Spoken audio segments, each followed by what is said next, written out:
Freemasonry is a secret fraternal order that has existed for hundreds, arguably thousands of years, and is now operating in most every country in the world. Masonry promotes itself as a philanthropic club for men of morals, and they perpetuate this image through members of the first three blue degrees. 97% of all Masons fall into this category, and they are often upstanding citizens, pillars of the community who truly are charitable and benevolent. However, the higher degrees, the inner circle of world Freemasonry, use the society's worldwide influence to advance their control. Acharya S. wrote, "Although the Brotherhood of Masonry appears to be relatively new, it is in reality the oldest continuous network on the planet, dating back many thousands of years, beginning when stones were first dressed. Masonry today has a generally sinister reputation because the people suspect that this powerful brotherhood has been manipulating and exploiting them. However, the average Mason has never been in the know and is therefore merely a member of a social club. Nevertheless, the higher-ups have indeed had their hand in creation on this planet on a large scale for a long time. The Masons are there, perpetually hidden behind the scenes, leaving clues to their existence as a brotherhood, some of which are evident yet still not seen. For example, the biblical Nimrod, the king who built the Tower of Babel, is considered the first Mason." Jim Marrs wrote, "The ongoing connective tissue between the modern and ancient secret societies has been Freemasonry, which existed as a formidable force long before certain lodges became Illuminized. During the late Middle Ages, when any opposition to the Holy Roman Universal Catholic Church was forced deep underground, among the only organized groups able to move freely throughout Europe were the guilds of stonemasons, who maintained meeting halls, or lodges, in every major city. The Masons, who traced their own secret knowledge of architecture and building back to Egypt and beyond, were essential in the construction of Europe's churches and cathedrals. They were the direct descendants of early guilds of Masons which existed both in Egypt and Greece, and utilized esoteric construction techniques in their craft. These techniques had been passed down through the sects and mystery schools, and some continue to confound modern builders. Freemasonry evolved over the last 1,000 years from the Knights Templar, and before that traces its roots to ancient Egypt, the Egyptian mystery religion and esoteric schools. Some believe the original Masons were the builders of the pyramids, or that they hold the secrets of those early master Masons. Freemasonry is not, however, merely a builders and stoneworkers guild. Right from the first degree, initiates take blood oaths, perform occult rituals, and begin learning about a number of arcane subjects, delving deeper as they rise in degrees. Some of the subjects studied and practiced include astrology, consciousness, magic, tarot, Kabbalah, the Tree of Life, sacred geometry, divination, scrying, theosophy, numerology, symbology, alchemy, hermeticism, the chakra system, auras, energy bodies, astral projection, out-of-body experiences, kundalini, geomancy, Masonic occult history and philosophy, metaphysics, epistemology, secret handshakes, and secret gestures. Masons rise in degrees through a process of rituals and initiations. They read books like Machiavelli's The Prince and Albert Pike's Morals and Dogma, then write essays detailing whether they agree philosophically with people like Pike, Hegel, Machiavelli, and others. These essays are then sent to the headquarters of International Freemasonry and reviewed by top-level Masons. If the initiate agrees that the few should control the many, and that secret society rule is virtuous, etc., then he is congratulated and promoted through higher degrees. If the initiate disagrees that the few should control the many, and holds a genuinely moral position, then he is congratulated and promoted within his existing branch, never to rise above the blue degrees. Every Mason will disagree with this, however, because most Blue Lodge Masons genuinely do not know, and high-ranking Masons are sworn to secrecy. Commander of the Supreme Council of the 33rd Degree and Supreme Pontiff of Universal Freemasonry, Albert Pike, wrote in his Morals and Dogma, "The blue degrees are but the outer court or portico of the temple. Parts of the symbols are displayed there to the initiate, but he is intentionally misled by false interpretations. It is not intended that he shall understand them, but it is intended that he shall imagine that he understands them. Their true implication is reserved for the adepts, the princes of Masonry. 33rd degree Masonic historian Manly P. Hall wrote, "Freemasonry is a fraternity within a fraternity, an outer organization concealing an inner brotherhood of the elect. It is necessary to establish the existence of these two separate yet interdependent orders, the one visible and the other invisible. The visible society is a splendid camaraderie of free and accepted men enjoined to devote themselves to ethical, educational, fraternal, patriotic, and humanitarian concerns. The invisible society is a secret and most august fraternity whose members are dedicated to the service of a mysterious arcanum arcandrum, a sacred secret. Those brethren who have essayed to write the history of their craft have not included in their disquisitions, a formal discourse or treatise, the story of that truly secret inner society, which is to the body Freemasonic what the heart is to the body human.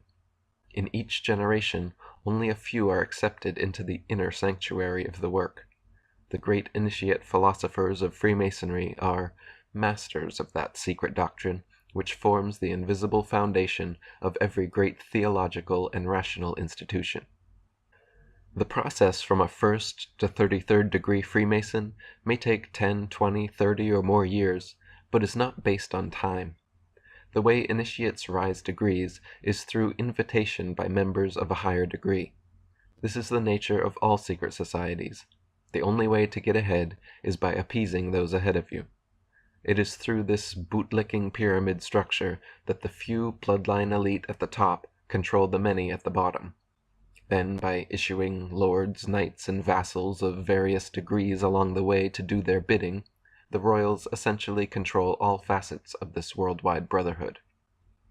Manly P. Hall wrote, "The initiated brother realizes that his so-called symbols and rituals are merely blinds fabricated by the wise to perpetuate ideas incomprehensible to the average individual. He also realizes that few Masons of today know or appreciate the mystic meaning concealed within these rituals." Jim Mars wrote, "The invitation only 33rd degree is the highest publicly known degree. The vast majority of members look upon their affiliation with Freemasonry as little different from joining the Lions Club, the Optimists, or the Chamber of Commerce. And from their standpoint, this is true. Even Masonic literature makes clear that only those initiates who progress beyond 33rd degree status are educated in the group's true goals and secrets. This hierarchy is readily admitted by Masonic authors. There has always existed an external, elementary, popular doctrine which has served for the institution of the masses who are insufficiently prepared for deeper teaching," wrote Mason Wilmshurst. "There has been an interior, advanced doctrine, a more secret knowledge, which has been reserved for riper minds, and into which only proficient and properly prepared candidates who voluntarily sought to participate in it were initiated." The highest known formal degree of Masonry is the 33rd degree. This title has been held by many world leaders and important names in modern history. The following U.S. presidents were known to be Masons, many of them 33rd degree: Washington, Jefferson, Madison, Monroe, Jackson, Polk, Buchanan, Johnson, Garfield, McKinley, Roosevelt, Taft, Harding, Roosevelt, Truman, Ford, Carter, Reagan, Clinton, both Bushes, and Obama. All the following people were also Masons, most of them 33rd degree: Buzz Aldrin, John Glenn, Yasser Arafat, Tony Blair, John Wilkes Booth, James Cameron, Winston Churchill, Walt Disney, Bob Dole, Frederick Engel, Newt Gingrich, Mikhail Gorbachev, Al Gore, Billy Graham, Richard Holbrooke, J. Edgar Hoover, Colonel Mandell House, Saddam Hussein, Burl Ives, Jesse James, Jesse Jackson, Henry Kissinger, Vladimir Lenin, Robert McNamara, Karl Marx, Lord Alfred Milner, Benjamin Netanyahu, Albert Pike, Prince Philip, Colin Powell, Cecil Rhodes, James Rothschild, Charles Taze Russell, Joseph Stalin, Strom Thurmond, Leon Trotsky, Paul Warburg, H.G. Wells, and thousands more. Tex Mars wrote, "When we examine the historical record of the world's most despicable mass murderers and revolutionaries, we find that almost all of them were members of Freemasonry and other secret societies of the Illuminati. Robespierre was a Freemason, Weishaupt was a Freemason, Napoleon was a Freemason, Lenin was a Freemason, Stalin was a Freemason, Truman and Roosevelt were Freemasons, Ariel Sharon is a Freemason, Bill Clinton is a Freemason, Fidel Castro is a Freemason."